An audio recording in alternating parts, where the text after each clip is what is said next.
সালামুন আলাইকুম তিবিতুম মুবারাকাতান তয়্যিবা রব্বি আউযু বিকা মিন হামাযাতি শায়াতিন ওয়া আউযু বিকা রব্বি আইয়াহদুরুন। সালামুন আলাল মুরসালিন আলহামদুলিল্লাহি রব্বিল আলামিন। সম্মানিত মুসলিম ভাই বোনেরা, আমন্ত্রণ জানাচ্ছি আজকের একটি টপিকটা হলো আল কোরআনে 2 রাকাত সালাত কীভাবে বর্ণনা করা হয়েছে।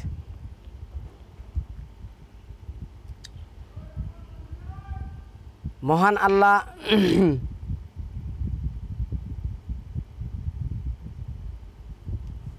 আমাদেরকে যে নির্দেশ দিচ্ছেন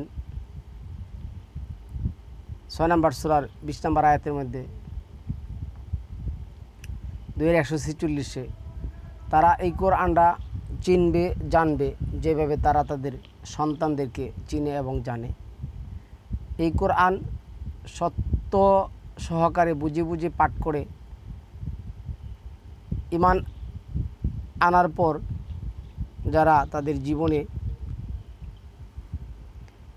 বাস্তবায়িত করে তাহলে আপনার সালামুন আলা মুহাম্মদের ফাত্তা বিউনি যেটা আসছে ওহির মাধ্যমে ইত্তেবা করা হবে।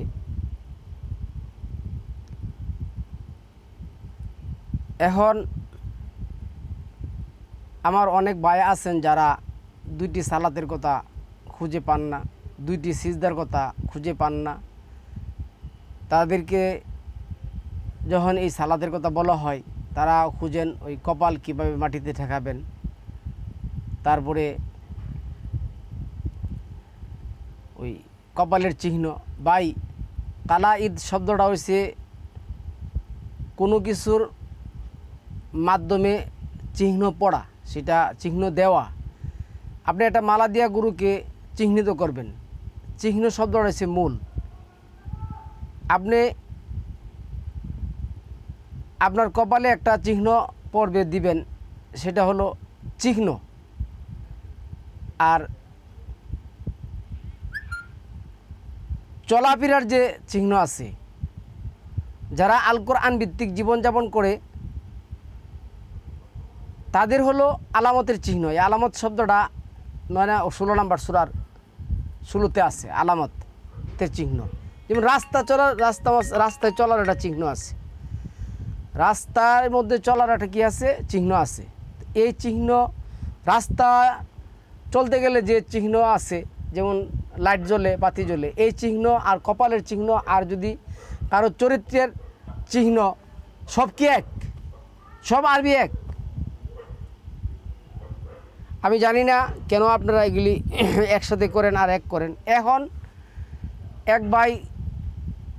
এক ভাই না, যারা মোটামুটি কোরআন মানেন, কোরআন সম্পর্কে বিশাল গবেষণা করেন, পড়াশোনা করেন, আলোচনা করেন, তারা 2 রাকাত সালাত খুঁজে পায় না। 2টা সালাত খুঁজে তারা পায় না। তো 4 নম্বর সূরা নিসার 102 নম্বর আয়াতের মধ্যে তারা 2টা সালাত খুঁজে পায় না।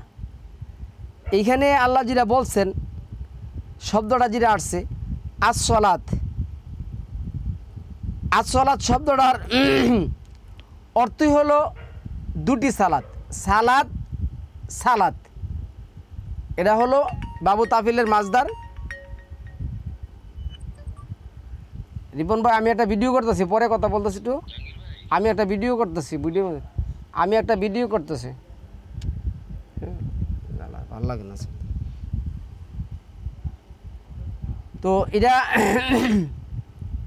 আপনার আসসালাত। এখন সালাত পাইলে, সালাত শব্দটাই তো কোরআনের মধ্যে নাই। আমি চ্যালেঞ্জ শুধু সালাত শব্দটা এভাবে আপনি কোথায় পাবেন? দেখবেন যে অসংখ্য আয়াতের মধ্যে আসছে আসসালাত। এই আসসালাত শব্দটা হলো বাবু তাফিলের মাজদার। 2টি সালাত একাত্র করে সুবিধার জন্য আল্লাহ উচ্চারণ করছেন আসসালাত। এইখানে এই কথাটা আল্লাহ বলছেন 4 নম্বর সূরা নিসার 102 নম্বর আয়াতের মধ্যে যে ওয়াইজা কুমতা ফিহিম, এই কথাটা এনে বলছেন ওয়াইজা কুমতা ফিহিম ফা আকামতা লাহুমুস সালাত। আপনি দেখেন আস সালাত শব্দটা ভাঙ্গিয়া যদি পড়েন আলিফ লাম আছে, তারপরে সোয়াদের উপর তাসদিদ দেওয়া আছে। দুইটা সোয়াদ একসাথে করার জন্য, দুইটা সালাত একসাথে করার জন্য, উচ্চারণ সুবিধার জন্য আল্লাহ এই কাজটা করছেন। এখন আপনি সালাত একটা শব্দ শুনছেন আর আপনি ধরে নিয়েছেন সালাত। সালাত কই পাইলেন? সালাত দুইটা সালাত কেমনে পাইলেন? আরে বাবা, এইখানে তো দুইটা সালাত একটা করে উচ্চারণ করছেন সুবিধার অর্থে। এই কারণে তো এখানে আপনি বুঝতেছেন না, না বোঝার কারণে আপনি অন্যকে ভুল ধরতেছেন। আপনি অন্যকে ভুল ধরতেছেন। ওই যেমন তালাইদ শব্দটার অর্থ হলো চিহ্ন দেওয়া। আপনি মালা দিয়ে চিহ্ন দেন, আর কালি দিয়ে চিহ্ন দেন, আর আপনি সেজদা দিতে দিতে চিহ্ন দেন, এই চিহ্ন দেওয়া। আর ওই শব্দ আপনি যেটা বলছেন, এই শব্দটার অর্থ দিল ভাই, এটা হলো আলামতের চিহ্ন। একজন মুমিনের যে আলামতগুলি আছে তাকে দেখেই এই কী করা যাবে, তার এই লক্ষণগুলি দেখেই তাকে কী করা যাবে, এটা হলো লক্ষণগুলি। আর এটা হচ্ছে চিহ্ন, একটা এক বছরে ব্যবহৃত হয়েছে ভাই, আলামাত।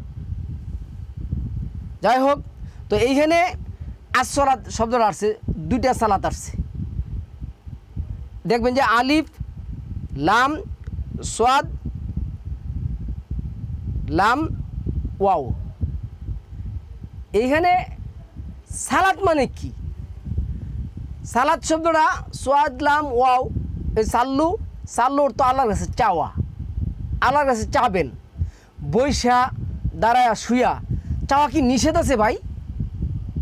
এখন আপনি এভাবে করলে একটা সুতা পাইছেন কি, যে ও সব ঠিক আছে, ওই প্রচলিত সালাতের মতনই। আরে ভাই, প্রচলিত সালাতে যেগুলি পড়া হয়, প্রচলিত সালাত যে ধরেন একেবারে উজু থেকে ধরে, উজু থেকে ধরে যে উজু করে তারা যেভাবে, উজু শব্দটা তো কোরআনের মধ্যে নাই, আছে উদু। আর অজহু, অজুহর তো চেহারা। যখন ফাগসিলু, এই জিনিসটা আপনার বুঝতে হবে, ফাগসিলু হু উজু হাকুম, ফাগসিলু শব্দটা আপনাকে কী করছে, ওই শব্দটাকে আলাদা করে দিয়েছে। অজহু অর্থ চেহারা, আর ফাগসিলু অর্থ ধোয়া। আর যদি বলেন বালামান আসলামা ওয়াজহুল্লাহ, তার সত্তাকে সে কী করলো, আল্লাহর দিকে নিবেদিত করলো। আমরা যেটা বলি ইন্নি অজ্জাহাতু, এই যে অজ্জাহাতু, আমি আমার সত্তাকে আল্লাহর দিকে কী করলাম, মনোনিবেশ করলাম। আর যখন ফাগসিলু হু উজু হাকুম, সে তার মুখমণ্ডল ধুয়ে নিল। আপনি এই শব্দগুলি যদি উলট পালট করেন, শব্দগুলি যদি স্বীকার না করেন, আপনার ব্যাপার। কেন সালাত নিয়ে এত আলোচনা, সমাজে এত ইস্যু থাকতে, এত সমস্যা থাকতে? কই সমাজে এই যে একটা কোরবানি গেল, কোরবানি তো কোরআন ভিত্তিকের ক হয় নাই। এই যে ঈদের সালাত গেল, ঈদের সালাতের যে কোরআন ভিত্তিক তো ক হয় নাই, এটি সম্পর্কে সমাজের মধ্যে আপনাদের চোখে পড়ে না? এগুলিকে বাধা দিতে পারেন না? এগুলির বিরুদ্ধে সংঘবদ্ধ হয়ে, ঐক্যবদ্ধ হয়ে, আল্লাহ যে বলছেন ওয়া হাতাসিমু বিহাবলিল্লাহি জামিয়া ওয়ালা তাফাররাকু, তোমরা সংঘবদ্ধ হইয়া, একত্রিত হইয়া এটির বাধা দাও, এটি পারেন না?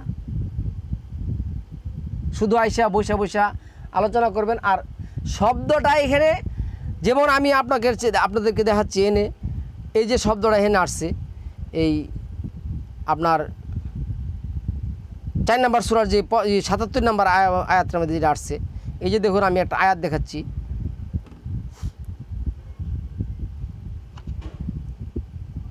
এই 77 নম্বর আয়াতটা যদি আপনি দেখেন, এনে কি আসছে, 76 77, আলাম তারা ইলাল্লাযীনা কিলা লাহুম কুফু আইদিয়াকুম ওয়া আকিমুস সালাতা, এনে কিন্তু আসসালাত আসছে, ওয়া আকিমুস সালাতা ওয়া আতুজ যাকাত। আচ্ছা, সালাত একটা শব্দ, পূর্ণাঙ্গ বাক্য। যাকাত একটা শব্দ, পূর্ণাঙ্গ বাক্য। এখন আপনি কি করবেন, ভাই সালাতের পরে জাকাত আসছে, তাহলে আমি সালাতের পরে জাকাত কেমনে দিব, সালাদের মধ্যে জাকাত কেমনে দিব, এই সমস্ত পাকনামি করতে আপনার কারা বলছে। জাকাত একটা শব্দ, জাকাতের একটা দিক আল্লাহ কী করছেন, কোরআনে আলোচনা করছেন। 8 নম্বর সূরার 41 নম্বর আয়াতের মধ্যে, 3 নম্বর সূরার যে আয়াত আসছে 31 না 35 নম্বর যে আয়াত আসছে, এনে আসছে। তারপর 9 নম্বর সূরার 100। যাই হোক, এটাও একটা আলোচনা, জাকাতের একটা আলোচনা, আবার সালাতের একটা আলোচনা। তো সালাতটা আপনি এনে যেটা আসছে আকিমু সালাত, আকিম, আকিম করতে বলছেন। তুমি কি তাদের প্রতি লক্ষ্য করনি যাদেরকে বলা হয়েছিল যে তোমাদের হস্তদ্বয় সংযুক্ত রাখো এবং সালাত প্রতিষ্ঠা করো, আকিম করো। তো প্রতিষ্ঠা করা মানেই তো আপনার কি করতে হবে, ক্যাম করতে হবে, রুকু করতে হবে, সিজদা করতে হবে। এন্ড রুকু মানে কি? রুকু মানে হলো খাররু রাকিআন, লুটিয়ে পড়া, কুচিয়ে পড়া, বাঁকা হয়ে পড়া। সিজদা মানে কি? খাররু সুজ্জাদা, হাররু সুজ্জাদা। সুজ্জা মানে রুকু আর সিজদা যদি একই হইতো, রুকু অর্থ মেনে নেওয়া, সালাত অর্থ মেনে নেওয়া, ভালো কাজ করা। আরে বাবা, যেইখানে রুকু শব্দটা আল্লাহ ব্যবহার করছেন, যেভাবে ব্যবহার করছেন ওইভাবে যদি খাররু শব্দটা না থাকে, হাররু শব্দটা যদি না থাকে, তাহলে রুকু ব্যবহার করলে এটা হবে কি? আনুগত্য পোষণ করা, সম্মান পোষণ করা আল্লাহর। এই যে 5 নম্বর সূরার যে আয়াত আছে 55 আছে, তো এইখানে একটা জায়গার মধ্যে একটা অর্থ আল্লাহ কী করছেন, ব্যবহার করছেন। সব অর্থ যদি আপনি একসাথে করে নেন, তাহলে আপনি কোরআনের 2টা সালাত কীভাবে পারবেন? তাহলে আপনি কোরআনের 2টা সালাত আপনি কীভাবে পাবেন? এইখানে যে আয়াতগুলি আসছে, এই আয়াতগুলি আপনার আমার কি করতে হবে, স্বীকার করতে হবে এবং সত্য সহকারে কি করতে হবে, বুঝতে হবে। যদি আমরা সত্য সহকারে এই আয়াতগুলি না বুঝি, তাহলে তো আমরা এই আয়াতগুলি নিতে পারবো না। আমরা কখনো এই আয়াতগুলি কি করতে পারবো না, নিতে পারবো না।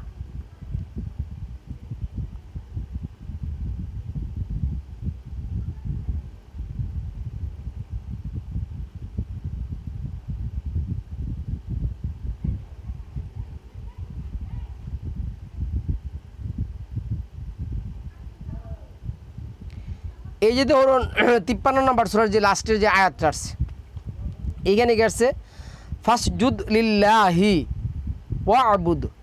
হ্যাঁ, অতএব আল্লাহকে সাজদা করো এবং তার ইবাদত করো। এখন আল্লাহকে সাজদা করো, এইখানে যে শব্দটা আসছে, যদি হাররু ফাসজুদ লিল্লাহ, তাহলে আমি এইখানে কি বুঝতাম, আল্লাহকে লুটিয়ে পড়ে সাজদা করতে হবে। অ্যান্ড লুটিয়ে পড়ে আপনি ধরবেন ভাই, লুটিয়ে পড়ে কী করবো, কপাল লাগাবো না মাথা লাগাবো, এই জিনিসগুলি যদি আপনি বাইসা না বুঝতে পারেন, তাহলে আপনি তো মাছ বাইচা খাইতে পারবেন না, কাটা সহ আপনার খাইতে হবে।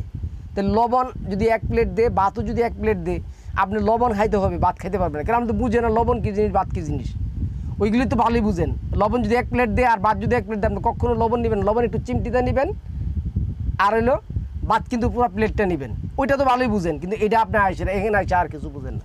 এখানে আসলে আপনার কি হয়, ওই প্রচলিত সালাদটাই কোরআনের, আরে বারে প্রচলিত সালাতে যে একামত দেয়, আজান দেয়, এই আজান শব্দটা তো এইটার সাথে সম্পর্ক না। প্রচলিত সালামের তো যে ইকামত দেয়, এটা তো কোরআন ভিত্তিক না। প্রচলিত হাত যে বাঁধে, এটা নিয়েও তো তারা কোরআন ভিত্তিক না। হাত বাঁধার পরে যে এই সুবহানাকাল্লাহুম্মা ওয়া বিহামদিকা তাওয়ারা পরে, এটাও তো কোরআন ভিত্তিক না। প্রচলিত সালাতে যে আলহামদুলিল্লাহ সূরার পরে আমিন বলে, এখানে তো আমিন শব্দটাই নেই। আমরা তো এইগুলি মানে দিকে কোরআনের সালাত প্রতিষ্ঠা করতে চাই। আপনি কীভাবে অস্বীকার করবেন? 32 নম্বর সূরার 15 নম্বর আয়াত, 19 নম্বর সূরার 18 নম্বর আয়াত, কীভাবে আপনি এই 38 নম্বর সূরার 24 নম্বর আয়াত অস্বীকার করবেন? যখন আল্লাহ বলছেন হাররু রাকিয়া, লুটিয়ে পড়ে রুকুতে রুকিয়ে পড়ো, হাররু সুজ্জাদা, তোমরা লুটিয়ে পড়ে সেজদা করো। তো আমি তো এখানে বলবো না, এভাবে অসংখ্য উদাহরণ আছে, টপিক বড় করব না। কিন্তু আমরা এখানে কি বুঝতেছি না, কোরআনের 2টা সালাত বুঝতেছি না। আসসালাত শব্দটাই তো রে ভাই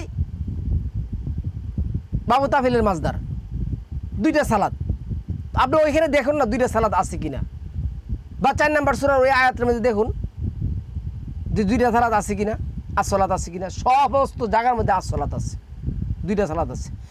এরপরে সম্মানিত ভিউয়ার্স, আমি এনে যে কথাটি বলবো, মহান আল্লাহ 37 নম্বর সূরার 96 নম্বর আয়াতের মধ্যে আল্লাহ যেটা বলছেন, আল্লাহু খালাকাকুম ওয়া মা তা'মালুন, আল্লাহ তোমাদেরকে সৃষ্টি করছেন এবং তোমাদের ইবাদতগুলি আল্লাহ সৃষ্টি করছেন। আল্লাহ বিস্তারিতভাবে আলোচনা করেছেন, ফাসসালনা করেছেন, এটা 17 নম্বর সূরার 12 নম্বর আয়াতের মধ্যে বলে দিয়েছেন।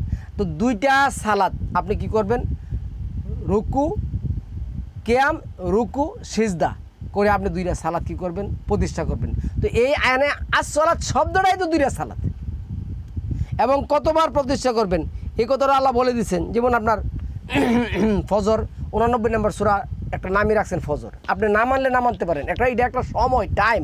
এনে আপনি বলবেন কি ভাই ফজরে এনে ফজর শব্দটা উল্লেখ করছে, কই এরা তো সালাত উল্লেখ করে নাই, এটা তো রুকু উল্লেখ করে নাই, সেজদা উল্লেখ করে নাই। আরে ভাই ফজর শব্দটা দেন পাইছেন, 2 নম্বর সূরার 187 নম্বর আয়াতের মধ্যে ফজর শব্দটা আছে। আপনি যদি এই যে 30 নম্বর সূরা 17 এবং 18 নম্বর আয়াত দেখেন, ওইখানে তো আসর এবং জুহর শব্দটা আছে। আপনি যদি 17 নম্বর সূরার 78 নম্বর আয়াতের মধ্যে দেন লিদুলুকিস শামস, সূর্য হেলে পড়া, জোহর শব্দটা আছে। 12 নম্বর সূরা 16 নম্বর আয়াতে যদি দেখেন ঈশা শব্দটা আছে। 24 নম্বর সূরা 18 নম্বর আয়াতে 3টা শব্দ এনেছে। আপনি ওইখানে গিয়ে সেটা রুকু খুঁজবেন, সেজদা খুঁজবেন, বা এনে তো সময়ের কথা বলছেন, রুকুর কথা বলে নাই, সেজদার কথা বলে নাই, এখানে না বলছে আরেক জায়গায় মধ্যে বলছে। আপনি এই কোরআন ফারিদা করেন সূরাতুন আনজালনাহা ওয়া ফারাদনাহা ওয়া আনজালনা ফিহা আয়াতিন বাইয়িনা, আমি এই কোরআনটাকে তোমার উপর ফরজ করেছি, সবগুলি আয়াত তো ফরজ। তো এই আয়াতটা প্রতিষ্ঠা করলে সবগুলি আয়াত প্রতিষ্ঠা করবেন না আপনি। আপনি ওইখানে গিয়ে বলবেন ভাই রুকু নাই, ওই আমার আজকে দেখাইতেছেন 5 নম্বর সূরার যে আয়াত আসছে, ভাই এইখানে তো আল্লাহ এবং আল্লাহর মুমিনদের বন্ধু আল্লাহ এবং আল্লাহ রাসূল যারা সালাত কায়েম করে, যারা যাকাত প্রদান করে, যারা রুকুকারীদের সাথে রুকু করে, আরে ভাই ওইখানে তো হার রুকে আর নাই, তা আপনি ওইখানে অর্থ করতে যাবেন কিসের জন্য? তো আজকে সম্মানিত ভিউয়ার্স, আমাদের সমাজের মধ্যে এই যে সালাত নিয়ে যে এত কথা, সালাত নিয়ে এত কথা, এরপরে দেখুন 38 নম্বর সূরার 32 নম্বর আয়াতের মধ্যে সরাসরি তাওয়ারাত বিল হিজাব, মানে সূর্য ডুবে গেল, আসরের সালাত উনি কী করতে পারেন নাই, আদায় করতে পারেন নাই। আসরের সময় উনি আল্লাহর বিধান প্রতিষ্ঠা করতে পারেন নাই। উনি বলছে আমি সূর্য যে মাগরিবের কথা আসছে, এখানে আসরের কথা আসছে, দুটোটার কথা এখানে আসছে। তারপরে এই আপনার 50 নম্বর সূরার যে আয়াত আসছে, এইখানে দেখুন আমি আপনাদেরকে দেখছি 50 নম্বর সূরার আয়াতটা, 50 নম্বর সূরার এই আয়াতের মধ্যে দেখুন আদবারা সুজুদ, দুইটা কথা আসছে না।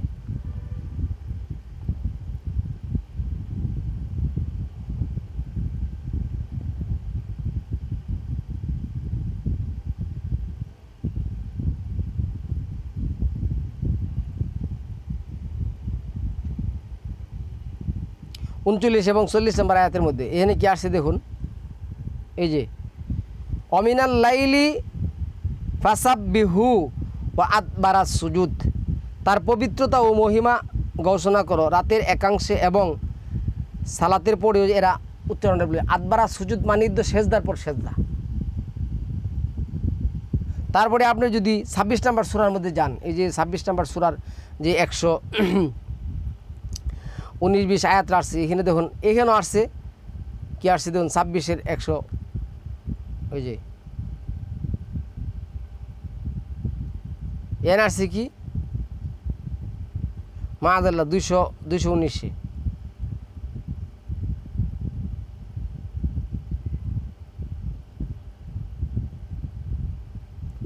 অতাকাল্লুবাকা ফিস সাজিদিন, অতাকাল্লুবাকা ফিস সাজিদিন, এবং দেখলেন সাজদাকারীদের সাথে তোমার ওঠা বসা। এ তাকাল্লুব তাকরার থেকে আসছে, এখানে তো সেজদার পর সেজদা, এনে তো 2টা সেজদা আসছে। ওইখানে আসসালাত, কিন্তু 2টা সালাতের কথা আসছে।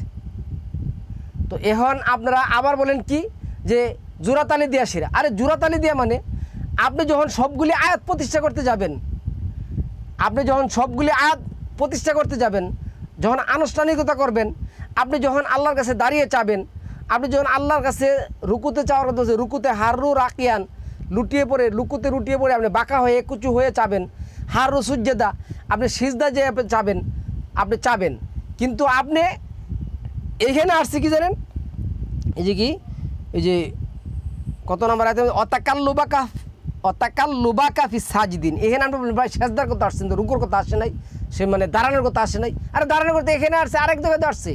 আমি তো ওই যে আয়াত দেখলাম 4 নম্বর সূরা আয়াত মধ্যে দিলাম, তাকে প্রতিষ্ঠা করার কথা আসছে, দাঁড়ানোর কথা আসছে। 17 নম্বর সূরার মধ্যে আসছে, 11 নম্বর সূরা 114 নম্বর আয়াতের মধ্যে অসংখ্য আয়াতের মধ্যে আসছে, দাঁড়ানোর কথা আসছে। তো এইভাবে আপনারা এটারে পেঁচাবেন, পেঁচায় পেঁচায় সেটা যখন পেঁচাইতে যাবেন, তখন ওই তো শয়তান আপনাদের উপর আসর করবে, শয়তান উপর করবে। কেন আপনি যাবেন পচাইতে? মালা দিয়া চিহ্ন করেন, আর আপনি কালি দিয়া চিহ্ন করেন, বা আপনি সেজদা দিয়ে চিহ্ন করেন। এইটা হলো এক সেজদা চিহ্ন কালাইদ, আর ওইটা হলো আলামতের চিহ্ন। কি আলামত? তাদের চড়া ফিরা, উঠা বসা, হাওয়া দাওয়া সব কিছু দেখলে কি হবে, এই লোকগুলোকে চিনতে পারা যাবে। এই চিহ্ন আর এই চিহ্ন কি সমান? আলামত যে শব্দের আছে 16-16-তে, ওই যে রাস্তার যে আলামতগুলি আল্লাহ যে তারা দিয়ে সেটা যে দিক নির্দেশন করতেন, চিহ্ন দিচ্ছেন, এগুলি কি এক সমান? সবই যদি একসাথে করে নেন তাহলে কোরআন আমরা কিসের জন্য পড়বো এভাবে যদি বুঝি? তো সম্মানিত ভিউয়ার্স, কোরআনে আসসালাত আসছে। আসসালাত শব্দটা মানেই এটা বাবু তাফিলের মাদ্দার সালাদ, সালাদ দুইটা সালাদ একসাথে করে এটা আসসালাত হয়। দুইটা সালাদ আমাদেরকে এই সময়গুলিতে কী করতে হবে? প্রতিষ্ঠা করতে হবে, করতেই হবে। ঘোরানো পেছানো যত কিছুই করেন এই আয়াত আপনারা চেঞ্জ করতে পারবেন না। 32 নম্বর সূরার 15 নম্বর আয়াত, আপনার 38 নম্বর সূরার 24 নম্বর আয়াত, আর 19 নম্বর সূরার 18 নম্বর আয়াত, 22 নম্বর সূরার 26 নম্বর আয়াত, 4 নম্বর সূরার 102 নম্বর আয়াত আপনারা পারবেনই না এগুলি চেঞ্জ করতে, যত কিছু কোরআন। সালামুন আলাইকুম তিবিতুম মুবারাকাতুন তৈয়িবা।